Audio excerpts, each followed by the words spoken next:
delicious beverage? Duh.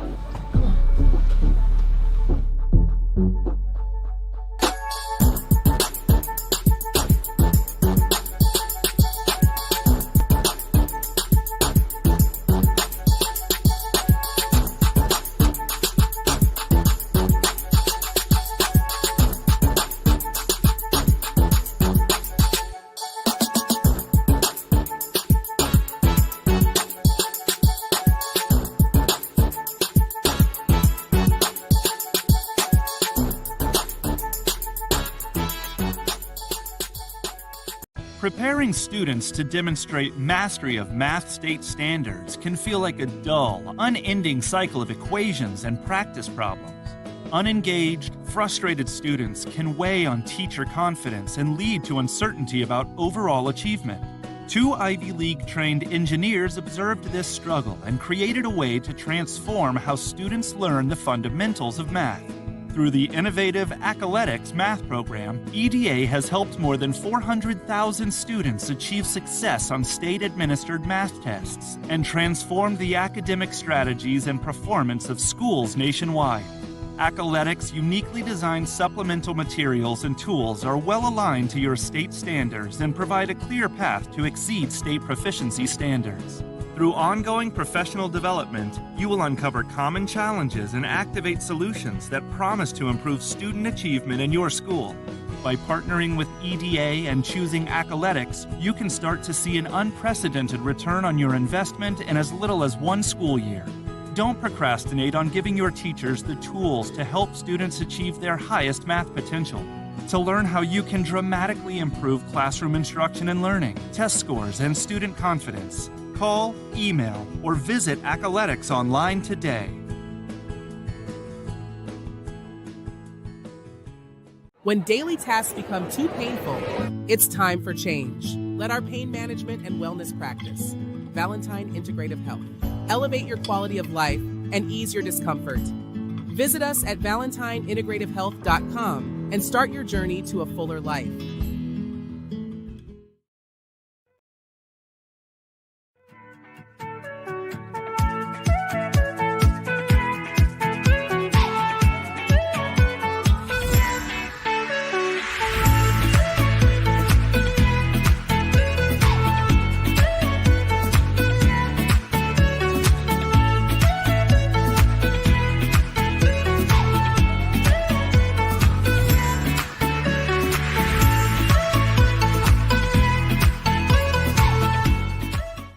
And welcome to the show, the Allison and Marc podcast, Married in Media. And who are we? Okay, well, we are just two Gen X media pros who've been doing this thing for like 30 years, happen to have 3 grown kids. And right here, we talk about everything from politics. We got to talk a little bit of politics today because we had an upset here in Maryland. I don't know. Was it an upset?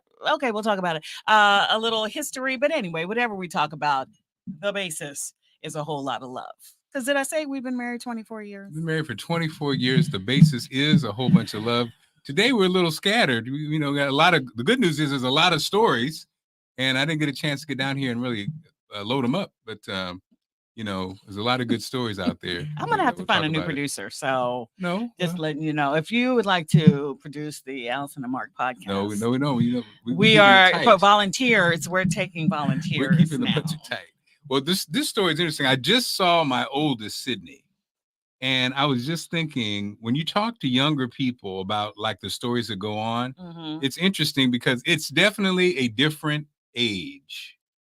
The story I'm talking about is, I don't know if you guys know this story. It's actually in Maryland, right? The teacher who was letting his students unbraid his hair. And this thing turned into, this turned into quite a story. So we have, I think I might have a little video here. Let's see if I can get my little thing. Send all job inquiries to Market. I am media. Here we go. All right.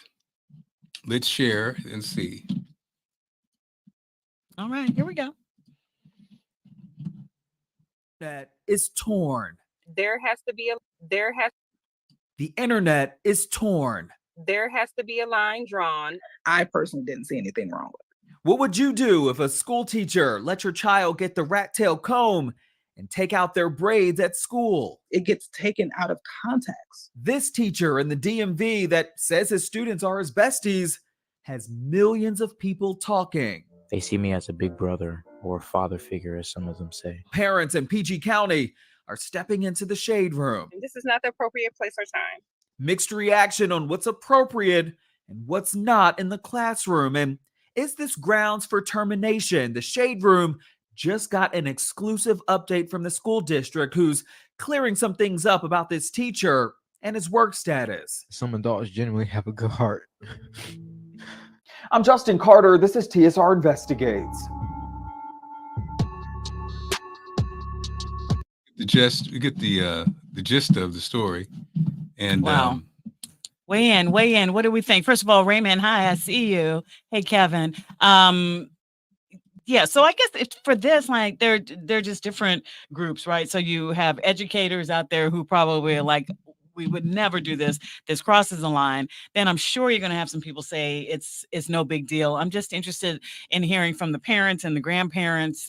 Is this appropriate behavior? Sydney also said that basically this teacher's like, yeah, like we're besties. We email all the time. So is this a positive influence? And you see him crying in there, basically saying there's some good adults. Well, I'm not trying to do anything, but it's what we're doing here. It's scary. It's scary times. And so everything is different. I remember I shared this story. Well, what do you think about it? If the girls came home and said, yeah, I unbraided Mr. and you saw another young lady was painting his nails with the clear. I get it. I mean, I get it. As a parent, what would you do? As a parent, I would just actually ask my kid's opinion. What's your take on him? Tell me everything. Tell me everything about that would be what you would do before reacting at all. What do you like about Mr. So-and-so? You guys spent a lot of time together. What's going on? Because I had instructors that were like this, and it was a different time. You know, I was thinking I had a coach. Nowadays, because of fear and all of the craziness that we kind of are aware of that maybe we didn't know about, I think we're all on 10 when it comes to stuff like this, right? And it's in a world where you have some kids don't connect at all. Some kids aren't connected with teachers at all. Some kids connect a lot. And then I think there's probably, when you connect a lot, there is a gray area with those kind of teachers. I remember we had a brand new coach who was, now you're older, you get it. I'm high school, I'm 16, 17. He probably was 27. You know, you're looking back, 26. And he actually became my workout partner for real. Like we worked out away from school. How old were you? Probably in high school, 17s. Okay. You know, 16, 17. But he's your coach. He's a coach. Yeah. Well, he's a teacher. So it's kind of the same thing. But, you know, coaches are almost more shaky than teachers. But anyway, I was looking back, thinking about it. I went to his house. We'd watch movies together. We worked out together. It was almost like, again, I look at it, I'm like, nowadays it definitely probably would have been like, you can't do that with kids. You can't do that. Yeah. So with this, I don't necessarily have a big issue with it, but I can understand how you could have a big issue with it. But I just wonder from the school board, you can't do from it. The school, is it, you know? And so hopefully, I mean, he seems like a nice young man.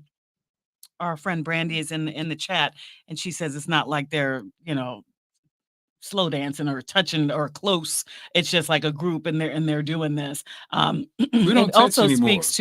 It also speaks though to roles in society, right? So these it looks like young ladies doing this. Yeah. You know, what message is that sending? It's a male teacher. Like what, you know, how does that look too? So Mary, if just joining us, we're talking about this viral video that's actually out of Maryland with this looks like a young male educator having some of his students like unbraid his hair and do other things like that. And he says that they're besties. So just talking about the appropriateness of it. So I'll be interested to see what happens. Take? Well, so I was just thinking about it. And if I saw this video and my child was in the video, I would say, I don't need you doing that.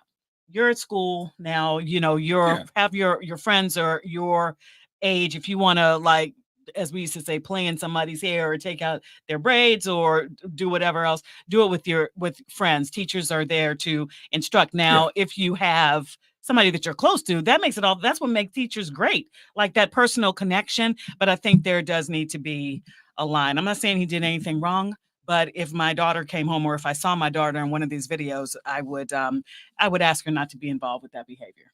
Yeah, Okay. yeah, I get So it, and I that's get what it. I'm saying. I get both sides. I get it.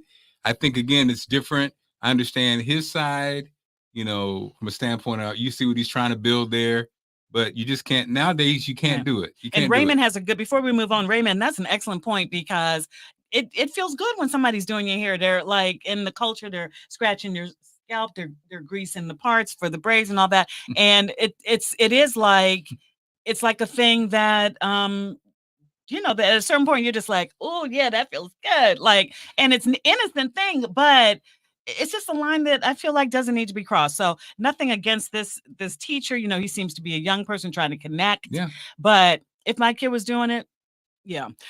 Bandy says posting it, that was wrong. I bet he wished that he had never done that. But I think that's the irony of this kind all of situation. this posting world that we live in, where he probably posted it because he obviously, you wouldn't have posted it. He didn't think something was wrong, right? And I get that. Yeah. And I get that. Speaking of posting, yes, I really wish we had this video. This was a group of fans. Did you all see this after the Anita Baker show? I guess Anita Baker canceled, and this group of women, whom they're calling aunties, Anita Baker fans, what do they say? Angry, and you could put in the term bald-headed, because basically it became like an Anita Baker bald-headed ass. We're out here. That's the one. They're out here, and you cancel it. No, not our girl. Come on now. Yeah. Right. So, what obligation does the fan? I mean, should somebody call her a bald-headed ass? Don't be calling Anita Baker bald-headed, okay? That's a bald-headed ass. Yeah. So our elder legends are getting up there now. Have some respect, right? Well, now these women are probably the same age. We're all the same age. Well, she canceled 15 minutes She before the show. canceled 15 minutes before the show, and fans understandably angry. But if you're a fan, do you call them a bald-head ass? Okay, so here it is. What do y'all think about this? Are you a fan? Are you a fan if you call it? Reason why I've canceled my doorbell camera subscription. This brand new subscription-free mini Wi-Fi not a paying sponsor. Provides. Willie D Live. What's up, family? So he's gonna play. Anita Baker was supposed to perform on Saturday at State Farm Arena in Atlanta. Okay. However, just 6 minutes before doors were to open. Wow. Okay, so it's 6 minutes. Okay, so Anita abruptly canceled her show, or at least. All right. Well, we'll have to find the video. It's coming up, I'm sure. So basically, these women are outside of the stadium, and they're just calling her out for it, but in a way that, is it disrespectful? If you pay your money to go see somebody and they cancel 6 minutes before the show, should you go online and do a video and call them a bald-headed ass? No, because we know why. I mean, Anita Baker, she's a certain age. It could be a health situation. Mm-hmm. It could be a whole bunch of things. Yeah, right? It could be. It could be a whole bunch of things, but we have no idea what it is. But let's see if we can actually access it now, baby. Let's go. All right, let's go. Our producers in the back say they have access to it, so let's see if we can pull it up now. Let's try it now. Okay. The bald-headed ass, they canceled the concert. I've been waiting for her since January, and her bald-headed ass canceled the concert. Look at us. We all standing out here ready, waiting, and her bald-headed ass canceled concert last minute. Piss, Anita. Okay. Wow. Okay. That's disrespectful. Well, and again, not to go. These are just normal people going online, so they don't deserve the anger. But it's just interesting how much. Like if I were there, I'd be mad too. But I just don't know that I would if I'm a fan. Because we raised a certain way. Well, surely these young ladies are raised a certain way. Were they? I don't know. Are you? You don't have any compassion for Anita Baker, all the great music she's given us? Supposedly, though, she's been doing this. Well, a group of fans sued or were trying to sue Madonna because she was like 2 hours late to a concert. So I don't know. Look at your brother Wallace. He with the fans. Yeah. Wallace, really? Wow. Okay, Wallace, they need to call her a bald-headed ass. Ain't she Yeah, bald-headed? she called her a bald-headed ass. Is Anita like Baker 4 times. bald-headed? No, she just has a short haircut. So anyway, social media is getting out of control. Wow. Yeah. So, babe, we know I want to see what's going on Instagram, because our Instagram fans say they cannot. We don't see their conversations with us. Yeah. So I'm checking to see if, in fact, we can. In the meantime, did you happen to get the picture of Gayle King that I sent you? The Sports Illustrated. Yeah, I have the picture. Oh, okay. So I am just, ladies, can we talk for just a second? It's interesting because, society is weird. Like, especially in my business, you'll see often like older anchormen or reporters or whatever, and it just doesn't ever really seem to be an issue when men age on TV, and maybe women. I don't know. Do we take ourselves out of it, or I'm not sure. But anyway, I say that to say I'm just always so inspired by Gayle King, and I think before I started working at the Channel 9, the WUSA, the CBS affiliate in DC, like I liked Gayle, a lot, but now I see her every day. I see like the little teases that they send down before our show is over at 7 a.m. And when I saw that she was going to be one of the swimsuit models for Sports Illustrated, the swimsuit edition, and I saw her pictures, I was so excited for her, because Gayle is she 70? I don't think she's 70. And age is not. I'm bringing that up to just say she is a woman of a certain age. A woman of a certain age. And, the fact that she did this, and she said, I never thought, she actually said when they called, she thought she was being pranked? Yeah, she thought she was being pranked, but she just looks so amazing. So here's one of her pictures in Sports Illustrated. Mm-hmm. Our producer is getting it together as we speak. Yeah. Anyway, she looks gorgeous. And we are let me just find it for you. Sorry, y'all. This is not together, but yeah, I'm trying to see how old she is. I want to say, and like I said, it's not important, but I like it because she's a woman of a certain age. And so she just represents, she's 69 years old. And she's out here. Yeah, Gayle is 69 years old. I didn't know she was 69 now. Wait a minute now, Gayle. Hold on now. Yeah. And the confidence, like, I would not be able to do it. And I'm just, why couldn't you do it? You're beautiful. That is notwithstanding, that is how you feel. Like, do you feel confident to put your body out there in this world that we're living in today, when people can call Anita Baker a bald-headed ass? I wouldn't necessarily want to put myself out there, but she did it, and she looks amazing. And I mean, that's the world we're living in, right? Oh, babe. That's the world we're living in. So, babe, you're wild. Okay, here, I'm just gonna show it. Can I just show it on TV? Here we go. Here she is. It's okay, babe. Yeah, here she is. This is one of the pictures here. My personal favorite picture is this yellow bathing suit that she has on right here. So let's give it up for Gayle King and women of a certain age. And I love that for her. She's actually killing the game. Come on, okay, Gayle. there she is. So anyway, babe, you can do it. I want Allison Seymour. In right, Brandy. You know what so don't worry about it, babe. So now Brandy's at the beach all the time. Either Brandy is still at the beach right now or just came back from the beach. And I'm with you. It's just, I don't know, like when I feel like I have a pretty good level of self-esteem, but still it's just something, maybe you compare yourself to your younger self, and that's why don't do that's it, babe. why you don't do it. But the fine is wine. Yeah. The fine is wine. Uh-oh. Are we kirking all the way out? I think, I don't know if. Don't worry about it. I don't know if the people can see that. Okay. Also today, as we get this together, I just want to also say that today, 36 years ago, I graduated from Hampton University.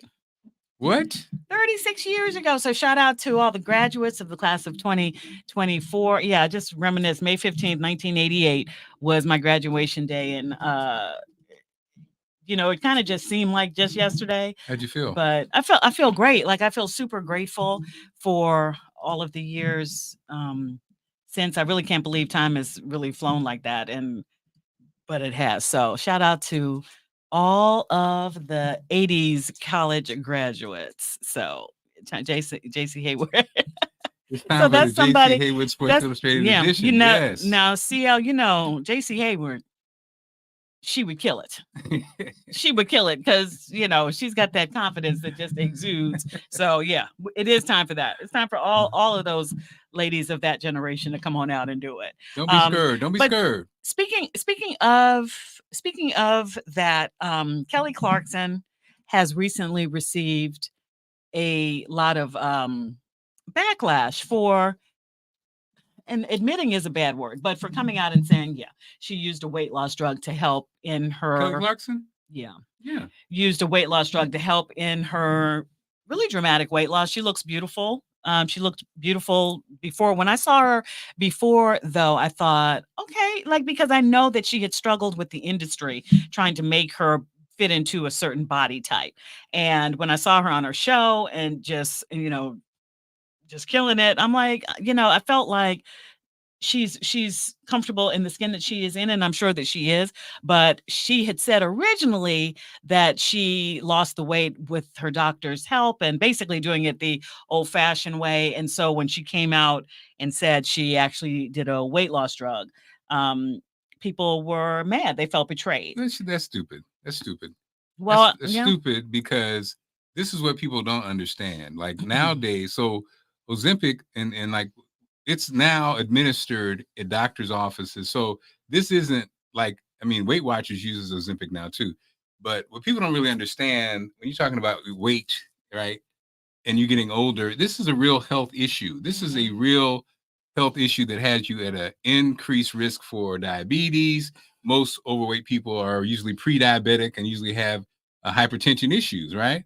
So this drug, Ozempic, especially if you are pre-diabetic. She's not on Ozempic or diabetic. Those weight loss drugs. Yes, it's the cadre. It's like three main things. But whatever, the reason doctors are excited about it is because it's not like basically they like the effects that it has on your pancreas, which is a big factor when you have diabetes or pre-diabetes. So that's why the medical field actually is welcoming some of these drugs because of the effects and helping to treat those who suffer from diabetes and pre-diabetes. And again, most people who are obese usually are pre-diabetic or diabetic. So that notwithstanding, the issue here, though, is she didn't come out and say that in the beginning. So the question is, it's nobody's business, right? So should she have come out and said noticing I'm working a with my dramatic doctor weight now. loss? I'm working with my doctor on my weight loss. So you say that Working now, with my doctor on my weight loss. That's all I gotta say. Yeah. So because it's just like the. Well, that's why they're not mad because she used it. But one of the comments was like, "You're making regular people feel bad about themselves." No, I can't make you feel anything. I can't make you feel any way about yourself. But babe, no. When you see the celebrities, right, and you see we see them all the time. So when you watch Kelly Clarkson in January, and you vibe with Kelly Clarkson because we love Kelly Clarkson, we do.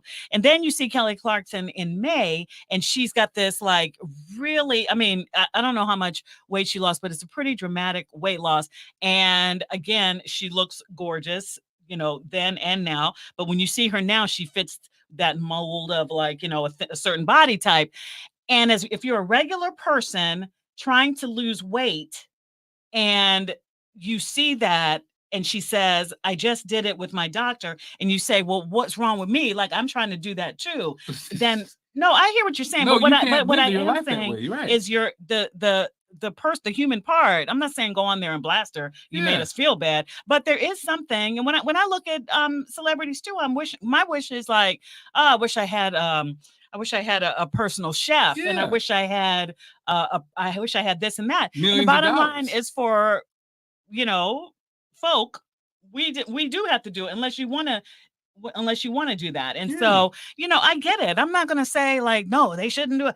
I understand it because we're all only human. So if you as have a been fat trying, person, you're not fat. As a fat person, let me say this. If you're a fat ass needs to do what you need to do. It's not my job. I'm not responsible for your fat butt. You know what I'm saying? I had sent people feel the same way about the weight loss surgery. We had friends that told me that. Don't do that, Mark. Da da da da. No, I did it. I needed to for me. I'm not you. You're not my boss. But if you came on TV and said, "Y'all, look what I did it," then you have another person who is struggling. We'll struggle on. Okay. It's like we are grown-ups. What are you, 7? We're grown-ups. That's my problem with people these days. This is the softest generation ever. My God. Like everyone's so like, what about me? You got to figure it out. You know what I mean? Like you said, if we're famous, we got chefs that could make the exact food I need to eat, and I can sleep because I make enough money. They have all these advantages, and it's their job. That's the other part. It's their job to do that. It's not the average person. It's not your job. You go do your work. This person's job is to look good on TV, right? And get your health under control because that's your money maker. Well, in that same vein, before we move on, Oprah Winfrey came out at the same time and said that she's making headlines. She said she regrets promoting toxic weight loss culture through the years. So she says for her part, I like that. I like that she's come out and said that, though her journey has been a little bit more transparent, back and forth. Recently, she kind of got in the same hot water. Well, because people don't know what they're talking about. They said about Oprah, I see why she got dropped from Weight Watchers because she used a weight loss drug. People have no idea what really is going on. They didn't know that weight loss companies were employing these weight loss drugs. That's the next step. And Weight Watchers is definitely one of those. And so they were wrong in that she didn't step down because she used the drug and they don't use it at Weight Watchers. In fact, they wanted her to stay because they are now rolling out the weight loss drugs. And who better to be your spokesman than Oprah, right? Who was a board member or whatever, partial owner. But we are the celebrity piece and people feeling a certain way. I mean, we got to snap out of it. Like you say, it's almost like this culture with Instagram. I realize it's created these young people who look at a pro football player, basketball player, entertainer who's worth millions of dollars. I thought about it was the watch game. The Rolex forever has been the standard, right? So now it's not. Now it's I know you know what it is, Raymond. What is it called? The Patek, whatever it's called. Elite. So right. So you're talking about a watch that's what, 6 figures? I mean, come on now. You work at the post office. When people don't even wear watches anymore. Because they get their phones for time. But kids are trying to get them. Kids are trying to get them because they saw it on Instagram. Yeah. And the people they admire have them. But the people they have, let it out. They're millionaires. Let all that unfurl that brow. Let all that anger out. They're making me mad. Why? What am I supposed to do? Go get you some Ozempic then. Ask your doctor if you have a doctor. Most people don't even have doctors. That's the other part. Everybody's trying to lose weight. That's what I'm saying. Don't even have a doctor. Get a damn doctor. Okay, some people can't get a doctor. And some people have insurance. Some millions are watching our show right now. Have insurance. Have you taken advantage of your annual physical, chat? Have you taken advantage of your annual eyeglasses, chat? Do you have your kids take advantage? You're saying? This is the chat, babe. The people. Oh.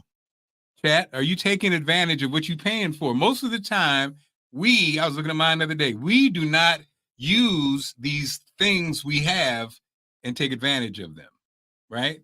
And you don't have them. I was out without insurance for a minute. And, I couldn't afford to go to the doctor. And so now that I have insurance, I'm excited. But I was taking it for granted because I always had it. I was like always rolling on Allison's insurance. And they're like, you get your own. But but yeah, so I'm sorry if you were mad about Ozempic and you pouting. I'm sorry I went off on y'all. Obviously, it's a touchy subject for me. Yeah, but you were always you took people along on your weight loss journey. You had the whole reinventing Marc Clarke, and then when you chose to get weight loss surgery, you were transparent with that. Now, do you owe that to anybody? No. But does it help somebody who's going to look at you the next day and see that this weight is coming off, I think it does help. Do you have a platform to help? Yeah. So that's and where also I'm it's my from. brand. It's my brand. I'm a tell everything to the detriment of the family. You know, I tell everything. That's my brand. I'm an open book, right? And that's When what it we comes- and when it that's what comes to- okay, but wait a minute, stop. Oprah Winfrey, who's a bigger open book than Oprah? Yeah. Kelly Clarkson, who is a more relatable, that's my girl, than Kelly Clarkson. So Yeah. that's what I'm saying. When they and I'm not taking an opposite position on this. I'm just saying I understand that point of view. I would never never in my life will I ever go on anybody's social media and say something negative to you about something, my opinion on what you did or what you said. I'm not doing that. And people However, that's my but real that's where beef. we are. That's my That's beef. social media. Everybody's That's social talking media. about, everybody got to take on your life. You know what I mean? It's like, yeah. Well, don't be on it then. And it's like, don't be on social media then, because well, that's what they do. Well, right, and when they do, you got somebody calling Angel Baker. And when they do, that's why why bald-headed ass, like, because Yeah. it's social media and people feel like they're protected behind these whatever. And I think you start to forget. But yeah. So anyway, she's facing backlash. Oprah Winfrey's coming out saying, And we don't she's know sorry why- for her part of promoting this yo-yo back and forth, whatever. But I guess she was trying to be transparent. So yeah. it's and you can't win. You can't win. Everybody's got a microphone now. What else you got? That's it. I've been rolling with my topics, like 5 of them. Those are things that got me hot today. Okay. all Yeah. right. Let's see. Where's Carl? Carl's going to check in. Oh, he won't make it at home in time. Oh, Carl's not going to make it. Carl with the K is not going to join us tonight. Okay. But I do have some. He sent us some trivia anyway, though. Oh, all right.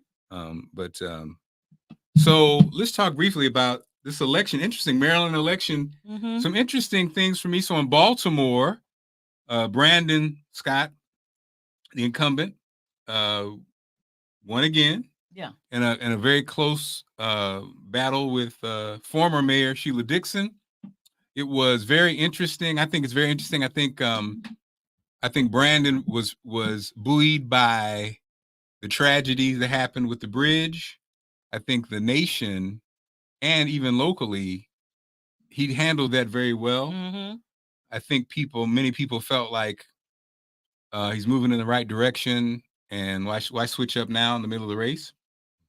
I think the issues that Baltimore faces, just like all major cities, you have an increase in juvenile crime across the country. That's what we need to talk about. What is going on? But here's my thing about what's going on, family, with the this conversation is juvenile crime. Working in Baltimore, coming to Baltimore in 1999, right?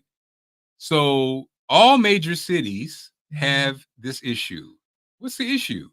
The issue is Baltimore crime is actually down more so than DC.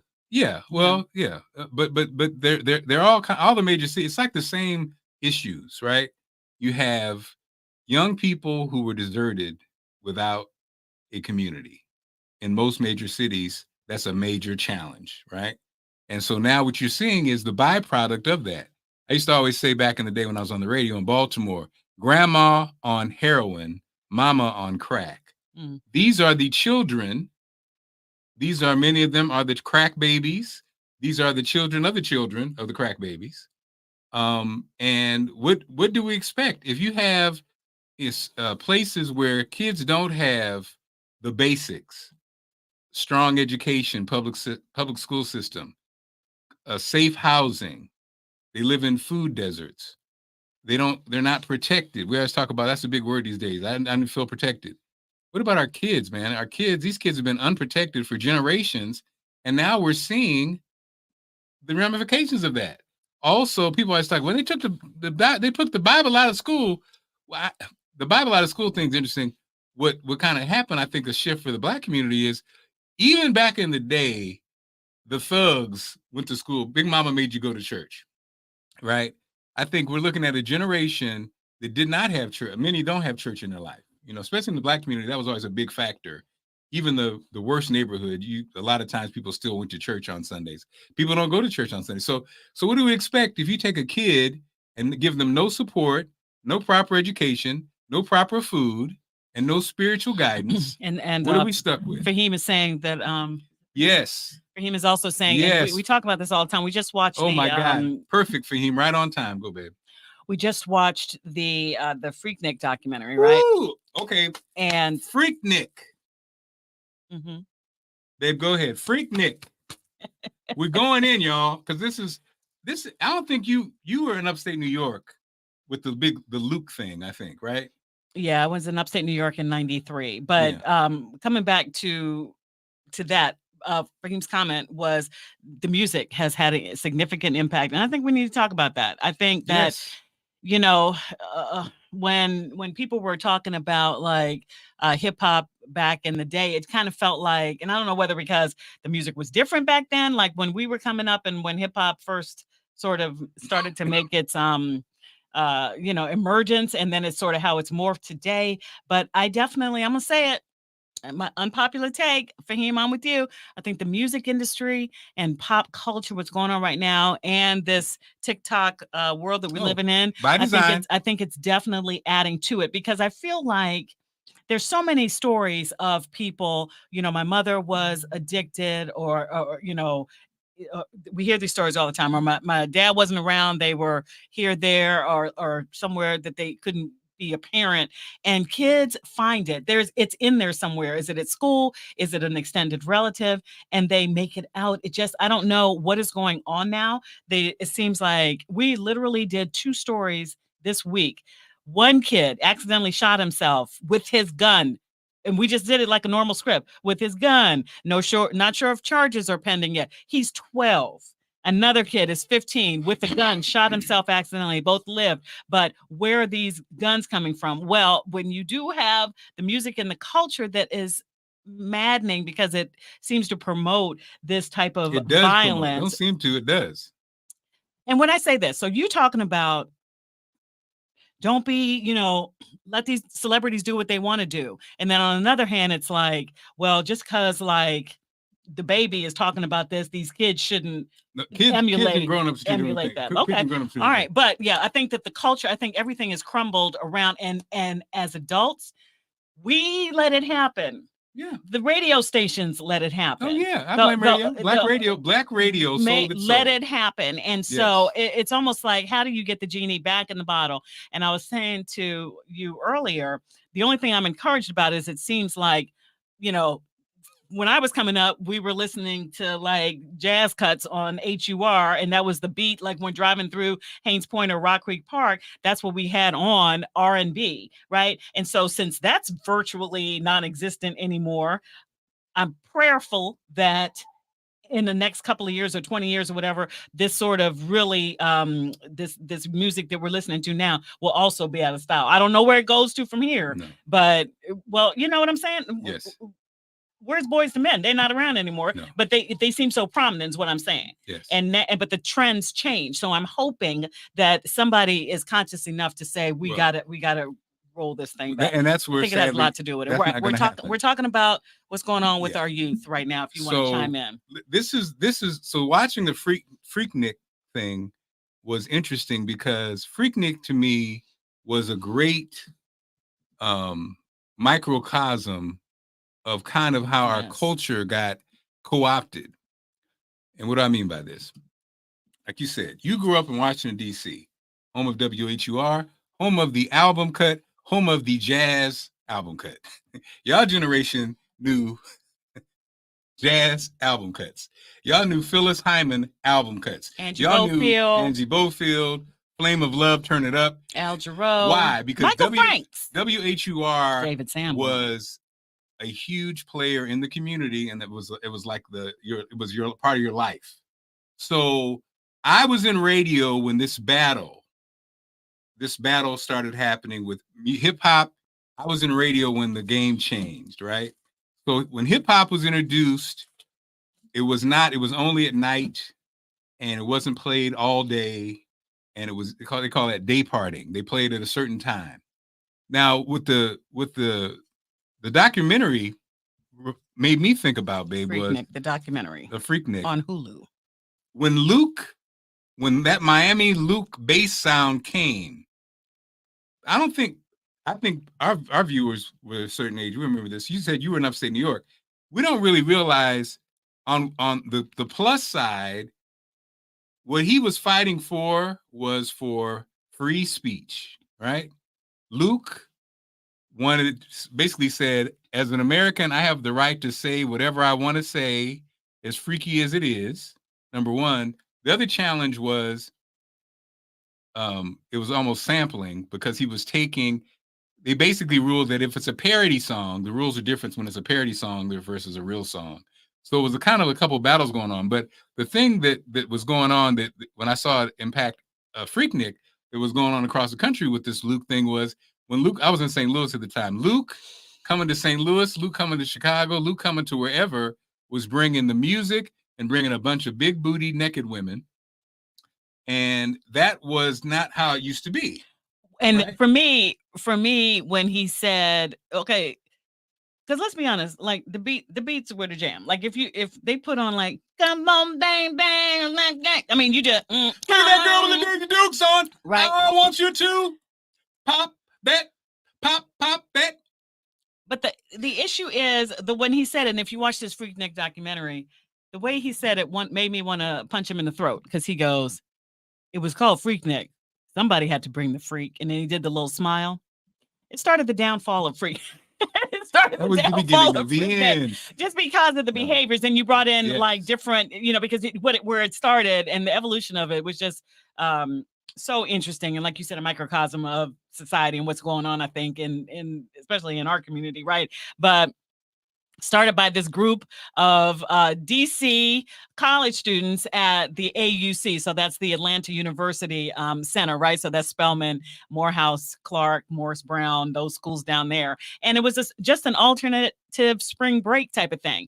It was literally feel good music in the park, just getting together. And it grew into something. And then at the end, it was just, at the end of it, it is heartbreaking, because you see the how the degradation of the women there, and some of there was a couple of straight up rapes that happened there. And it's just, and that mob mentality, but it also talked about how the city of Atlanta, here comes the Olympics. And so the city of Atlanta, like, literally blocked off the exits from whatever their beltway system is. So you were stuck in this bowl, of course, getting angry because of your situation, you not being able to get to your homes or get here and there. And that's when really it just imploded. So I think it speaks to the fact that there was a large group, and let's be honest, because they talked about it, of Black people in a major city shutting down, like, the businesses. They said they couldn't operate and all this kind of stuff. And so, they took it away. And I think that time is gone, but I think it's also gone because we've seen a shift in the type of music. And somebody in the chat said, the songs that we're saying, it's like I believe in right, and I believe in positive food for the brain, right? So if you're feeding yourself, and this is whatever, got my gun, got my hose, gonna kill. If that's what you're saying all the time, right? Yeah. And that's what it is, and you're living up to it. But these celebrities aren't necessarily doing it, but they're leaving these kids who think this is real. Oh, they got and so Luke ushered in that whole thing. And I think Luke now, where's Luke? Like, Luke is looking like Unc right now. Like, he's, no, he's just 6 years old now. Yeah. Right. But it's almost like, is he looking at it like, man, this out of control? Well, okay. I think, again, we were there when it happened, in radio. And then I think sadly, I think the prison system co-opted hip hop and Black music and turned it into propaganda, negative propaganda, used to send Black kids to jail. And I think that's where we are. Okay, so here's the question. We know the issue. I think, how do we turn it around? What is the responsibility? Is it on us to try to help to turn it around? What needs to happen? How do we shut it down? Is it possible? Very few people. Is it possible? Very few people, just like in every system we have working against us, very few people are willing to be honest and willing to, so like in the music industry, when you talk about this in the music industry, it recently happened. The gatekeepers. So what happens is, just like in politics everywhere. A group of people get rich, right? Yeah. So when that thing, politics, music, media, whatever it is, when that thing took you from a non-factor and made you a player, it's hard for you to be honest about it and be objective about it. You know, the best interview I think that represents the problem is Leor Cohen was on the Breakfast Show with Charlemagne, right? And they asked him basically, because what I just said was the knock is that record companies almost make you talk about negative things because it sells, and at the end of the day, others say it sells and also sends people to jail. So when he was asked about it on the show, he basically said, basically like, he didn't deny it. He was almost like, what do you want me to do? That kind of arrogance. Like, what do you want me to do? So I'm telling you that your music is destroying young Black people. And your answer is, what do you want me to do? And nobody was outraged. They didn't burn the station down. They didn't protest. That's the problem. Where's their outrage? So that person is what, a creator? He's over. Right. Yeah, Def Jam. Yeah, he's over. He's one of the gatekeepers of the whole industry. Yeah. And so where's the outrage, Black people? Where's outrage on anything? The schools are terrible. The neighborhoods are terrible. The music's terrible. I don't see protests outside radio stations. I never forget. I think that there used to be. Did people just? I mean, did it just get too tired? I mean, there used to be, and they tried to stem the tide of it. Well, because you feel like you can't win, and that's what happens. I mean, I never forget. I'm in the car. The girls are little. The song comes on. I need a daddy. Little kid voice, little girl voice. I need a daddy. I need a daddy to come rain down on me. It was a stripper song. Mm. And I just remember the girls were little, and I called my friend Sophia Robb, and I was like, man, I think I teared up even. I was like, man, this is effed up. I mean, what are we talking about? And like you say, the difference was it used to be where the hip hop was at night, which I don't know if that's even better for the kids. Then they started playing it all day. So now it's played. It's like all this ratchet music is played all the time now. You can't escape it. It's not day party anymore. It used to be you had to do it after sundown, after 10 o'clock. Okay, so you're a radio pro. Will they ever take it back? No, radio's dead, and the music industry is. Okay, well, I'm hoping is a mosh pit. Just like we don't negative music. Just like we don't turn on the radio and hear groups like the Spinners anymore. I'm hoping one day it will go out. Somebody, I don't know what it is, but I definitely think so. Thank you for that comment. That what we're seeing as far as pop culture these days, and pop culture is pretty much propaganda. It's propaganda. Yeah. I told you the other day I had a theory. I was looking at what's the girl's name, Sexy Red, right? I was like, you know what? They have figured out a formula. The athletes and the entertainers, right? They figured out a formula. It's probably 2 million, 3 million, 4 million, starting around there, where how do we keep this negative information going and in front of our kids? Well, we'll pay blank person this much money, and on Instagram, this person becomes the symbol of that thing we're trying to push out there. And the person doesn't know it. They're just being themselves. They just have been co-opted and don't even know it. So the other day when Sexy Red went out on that country music artist, he's performing. And so then Sexy Red comes out and she's, just had a baby. And so she twerks on stage for the country audience. So what do we think that impact was? You know what I mean? Mm-hmm. No lyrics, just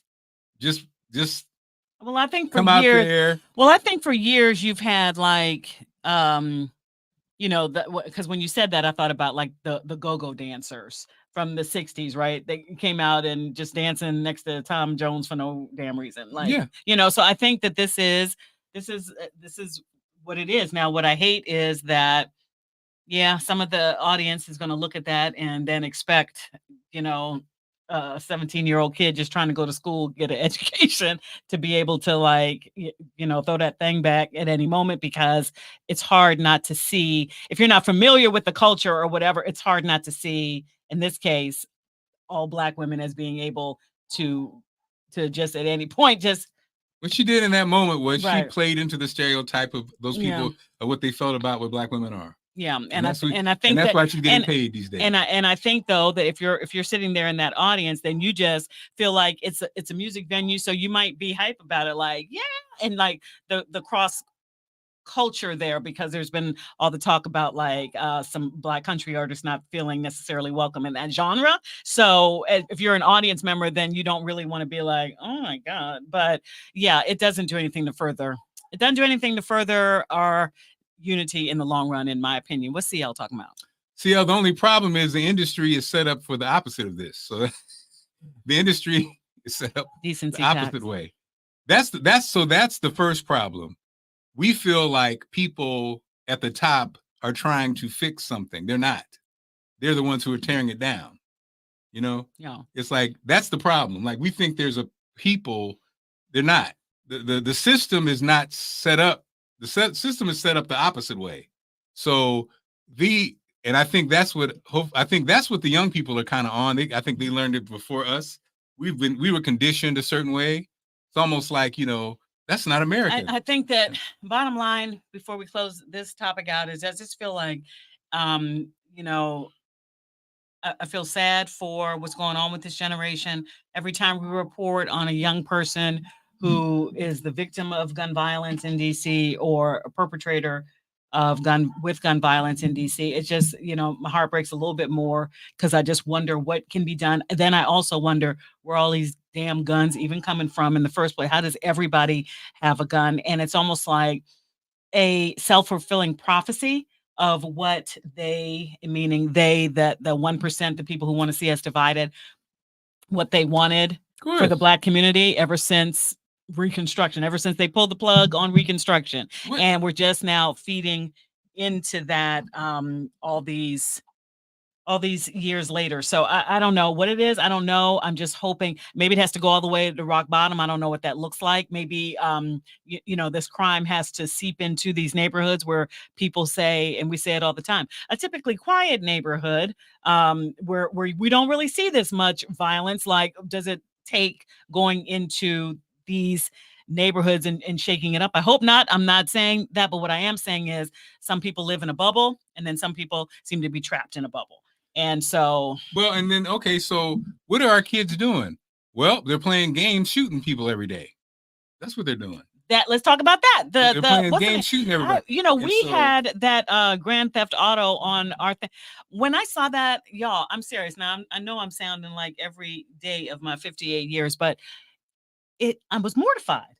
People getting thrown out of the car. You got like prostitutes, right? Getting shot, and then just robbing people. And nobody necessarily dies. You just get back up and get in the car and whatever. And so war games and that's what all kids do. So to what end? The My kids God, that are like shooting, to what end? The active shooters are playing war games all day, and then everybody else is playing Grand Theft Auto all day. Again, parents sleep at the wheel. We buying our kids these games. Why? And then we even had it. Like, it was the system. Right. Where's the Congress on regulating gaming? Where's Congress on? I don't see any complaints about that. They come after, they regulate quote unquote hip hop, but what about gaming? Gaming is right. They don't do that either. Gaming is the propaganda. Let me see. It's very realistic. It's almost like I'm shooting a real gun. My next step is what? To get a real gun. These kids have no social skills. All they do is sit and play games for hours daily. Not just the kids, grown-ups too. And then, like you said, lastly, in New York, I never forget it. And, I am a conspiracy guy, sadly. I cannot think of his name, prosecutor I was talking to. I never heard this before in my life. And I was like, so this brother in New York I think he was a, what do you call him? Anyway, I forgot his title, right? He told me what I'm doing. This is what's going to happen. The gun pipeline to cities. This was specifically New York. He said, there's a Southern gun pipeline I'm shutting down, right? I'd never heard this before, ever or since. A Southern gun pipeline. Yeah. Everyone always says, where do they get these guns from? These people show up, they come from the South, they sell these guns in the hood and at trade shows. This guy was on the original case of the boys in New York. The Wilding case. No, yeah, the seven, no, the Central Park. Central Park said Yeah. he was a young lawyer then. Okay. So at this time he was in his early 40s, right? This is when I worked in New York in like 2017. He was the first person that I heard talk about this, and of course, months later he died of cancer. Yeah. And you're like, they don't want to shut it down. There it is. They don't want to shut it down. Where are these guns coming from? Yeah. You never hear that talked about? I'm like, I never heard that on the news. And I don't know to what end I always think about it, because do you think that you're immune, like to the people who turn their backs or the people who are engineering that, like, because these guns just don't appear. I'm sorry. Like, I am, I watch the conspiracies and I find them interesting. I'm not all in like you are on some of them, but I will say this: where the hell are the guns coming from? And it's just like, where did the drugs come from? Where are the guns coming from? And Brandy, I see you. So we're talking about the bubble, right? So out in St. Mary's County, like not necessarily in like a close-in city area and all that. She was saying that there was a shooting in an Applebee's. Like somebody was just killed at the MGM National Harbor parking lot over an argument. So anyway, we don't want to, this is like, we sometimes we talk about like lighthearted things, and then there is always one person, you need to talk about this, and we're talking about it. We care about it. We are looking for the solutions to it. We do not believe that we are immune just because, we don't hear the gunshots at night, like some of our neighbors have to hear in some of our communities. But, it matters to us. And I don't know what the solution is, but I love all the conversation that we've been having in the chat, and we appreciate it. But we're all, maybe just this positive thought can try to like start this way, because I do believe that prayer and positive thought does change things, but it's got to be like an army. It's got to be like when that young man had that damn heart attack on the football field and everybody in the world was praying for him, right? And he was like, I believe that all that positivity helped me. What was his name? Helped me. Baby. Okay. So anyway, let's just leave it there. Let's just think about what we can do. If it is like each one try to grab somebody, like we see all of you out there, the peacekeepers, the folks in there trying to make a difference, and hopefully you reach somebody. And back to the first thing we talked about, was that teacher who was having those girls like unbraid his hair, was he just trying to make a connection and trying to have like a human interaction with a young person to let them know that they're seen and they're valued? So yeah, babe, we did not talk about the man and the bear.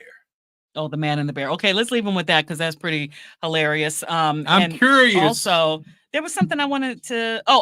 And before we talk about that and end today, also we were talking about these the Maryland primaries. Maryland and West Virginia had their primaries, and I think DC is up next, I think, and then Virginia. But Angela Also Brooks versus David Trone, both running for the seat left vacant by Senator Ben Cardin, longtime senator in the state of Maryland.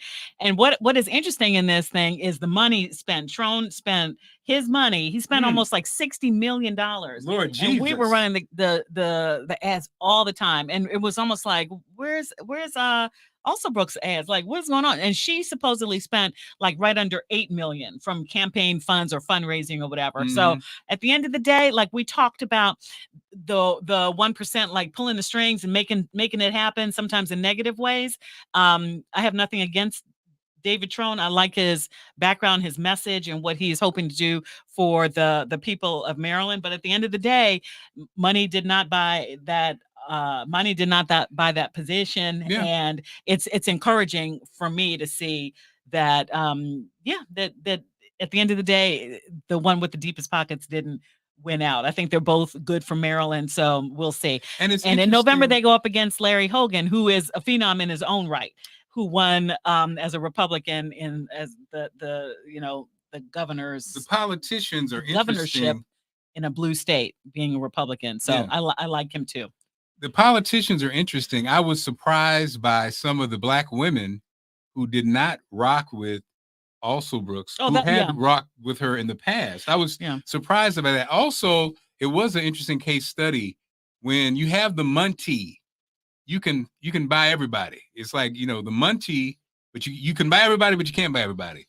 It was interesting because I guess in a parallel situation, Sheila Dixon had the backing of my employer in Baltimore, and she didn't win. Yeah. And so it's interesting. I think the good thing is that speaks to we are still up here. We are still making our decisions and making those real choices when it matters versus either propaganda or the deluge of ads, which is what we saw with Trump. But go ahead. It was so interesting. I think also Brooks, again, being in the spotlight and being a player for so long, it was interesting to see like some of the allies, former allies who did not go with her. And that's also surprising. That was surprising, to be honest. And so the after effects will be interesting. And it seemed like a lot of those folks were from the county. So we're talking about the state's attorney. We also saw a prominent school board member and a council member. So those were hyper local. But now when you put it on a bigger scale, like so it is interesting. In the county, what's the vibe on happen to be my soror Angela Alsobrooks versus the state? But I also think this is it. Okay. I also think that Angela Alsobrooks, when you went to vote in Maryland, did y'all notice this? Angela's name was the first one, like Alsobrooks, alphabetical. It was the first one. You had to go to the second page, and it was almost like Trone was almost like the last person to vote for. So I wonder if the position on the physical ballot had anything to do with it too, because we're impatient. We're just like, okay, well, I guess he dropped out. Okay, let me just go ahead and vote for this person that I know. Not taking anything away, but I'm just saying, did it have anything to do with that? Okay, now let's. And I liked her commercial too. I love that. And let's be honest. Remember that yellow? She had the governor. She had the establishment in the state of Maryland. So she had the Steny Hoyers. She had the Barbara Mikulski back in the day. She had Governor Wes Moore. And she had the track record. And and we know her. We know her parents. So when you. Well, the voters ain't gonna know her parents. Yeah, we know her parents. So I think she had the establishment in the state of Maryland versus more local leaders in Prince George's County coming out with the negative ad. Let's be honest, it was a negative ad. So all right, okay, that's it. That's enough serious talk. My brain is on fire right now. Let's end with this. Let me just say this, babe. Let's end with this. Let me say this, babe. Because it's an hour, and I said I did not want to be on here for no hour because people don't care about us for an hour. Yes, they do. The lip color's popping, babe. Thank you. Let's end with this. What? Bear versus man. Oh yeah, Lord Jesus. And our use of ginkgo biloba for brain supplements. So if there's a brain supplement company, if there's a snarky company, you'd be the president, okay? Yes, I would be. So anyway, do you want to fight? Wait a minute, hold up. Do you want to fight? Did you do this on your show? Wait a minute, hold up. Do you want to fight? I do not. I don't fight women. Okay. All right, go ahead. Did you do this on your show? On task. Did you do this on your show? What? The bear versus man thing. Mm-mm. So for those who don't know, I too am on television like my wife. And so on Be More Lifestyle, which is a lifestyle show, this is one of the topics in our chat segment. They did this survey, and basically they asked women, would you prefer to be alone in the wilderness with a man that you don't know or a bear? And the women picked a bear. Yeah. And I know it. So I have three daughters. State of affairs. 3 daughters and Allison. And I knew Allison was going to say a man, but what it hit me was, why does Allison feel this way? I think because you grew up with a trusted man in your life.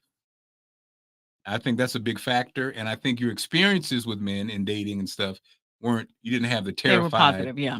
And I think that's a big factor because I think the answer. And I also haven't been, I've been blessed to not go through any trauma at the hands of men. Right. So because to me as a guy, a big guy, the size of a bear, it almost is like, what? Women are just picking the bear. And how my mind works is bear equals certain death. Man, if he's a jerk or a murderer, a possibility, but if you're with a bear, you're gonna get killed by a bear. But it just blew me away that women are like, I'll take the bear because these sketchy. And I think it's if that's how most women feel, we need to have a conversation, y'all. Weigh in before we go, because I'm so interested to see. Babe, can you advance the comments? I'm so interested to see. The question is this: if you had to be abandoned in the woods, would you rather be abandoned in the woods with a man who you don't know or a bear? That's the question.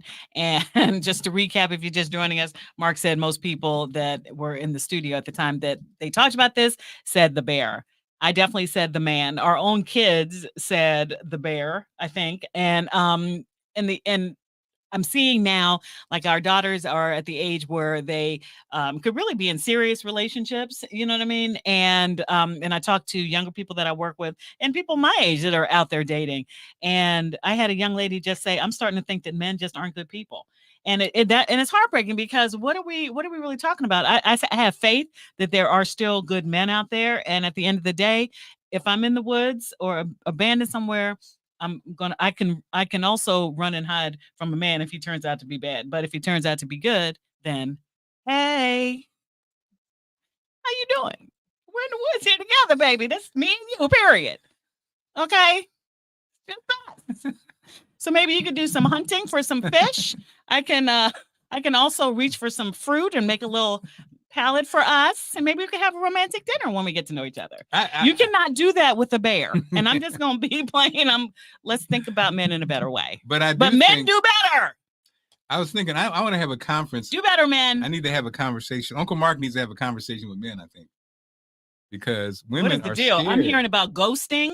Like, these men out here ghosting people, not going back, not following through with plans, just out for the cheeks.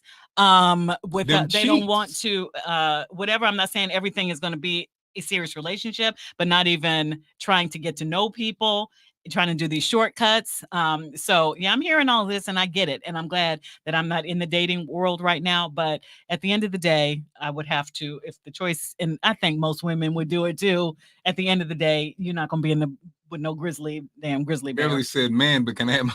Yes, girl. Yes, you can have a weapon. Yeah, you can have a weapon and you'd be... I think it speaks to the state. Beverly, man, I'm with you. I think it does speak to the state of interpersonal relationships with men and women, which is bad. And I talked to a friend today, an associate today, and I know one of the reasons, because I knew, and I was saying having a conference with guys, because here's the part about the guys that is frustrating for me. Man, for you too, Robin. Okay. Like you said, those cheeks, guys my age who still, like you said, these dating apps and stuff, that are really just pursuing the cheeks. It just kills me. Like, okay, now, bruh, you got daughters and you damn near 70 years old. You can't, you know how this thing works, like playing with a woman's emotions. And I'm just so blown away by that. And so, guys, I'm blown away that there are men out here just looking for sex at 70 years old. Like, yeah. What kind of, you talk about weight loss drugs, what we talking about here? Like, what's going on? So, okay. Why are you looking at me, baby? I'm just asking the question. Yeah. So I think we're at a weird point in society. And speaking of that, nice segue. Speaking of weird points. Speaking of weirdness in society, the White House just came out and said that Biden and Trump will have 2 debates leading into the November general election. So let's do our homework, everybody. And wait, what's the memory drug? That was gonna be my joke, but I couldn't remember it. Oh no, because I'm snarky when I say things. What is it called? I don't know. Brought to you by AstraZeneca. And no, that's not it. But okay.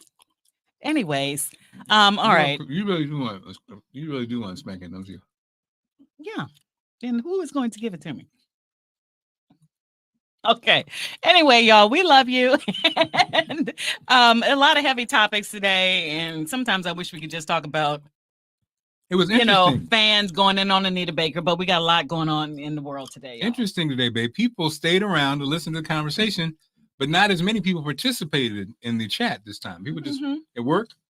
We were just So watching? yeah, so we need to decide what we're gonna do with that, because I do love that, and I love all of the family that always is with us. You know, I can't do it without my sister Brandy.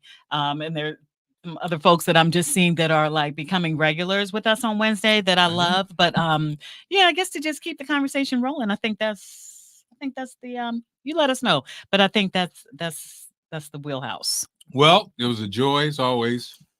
Have a blessed evening. Keisha, I see Keisha out there. Yep, Keisha's there. Keisha, Yeah. CL and family. Wallace. Fahim. Mm-hmm. Ray, Shaw, Michael. A lot of good conversation, sustained conversation today. So yeah. And there's nothing wrong under a doctor's care. We talked also about the weight loss drugs and stuff like that. Make sure that you there are a lot of scams out there. Make sure that you do talk to your healthcare person about any sort of medication, right? Because at the end of the day, you just want to be around and you want to be healthy. So. And again, to our Instagrammers. And if you are a young producer looking to volunteer on the show, we need you. To our Instagrammers, we are sorry. We cannot see I can't see your posts. Hold on, let me see. Let's see what's Instagram talking about real quick. Okay. Thank y'all for joining in. Okay, let's see what Instagram talking about. Oh. Maybe Instagram wasn't with us tonight. Right. Producers, hit us up at iammedia66@gmail.com if you'd like to volunteer on the Allison and Marc podcast. And remember, Beverly, I said volunteer. Yeah, right. You know, because you know what it is.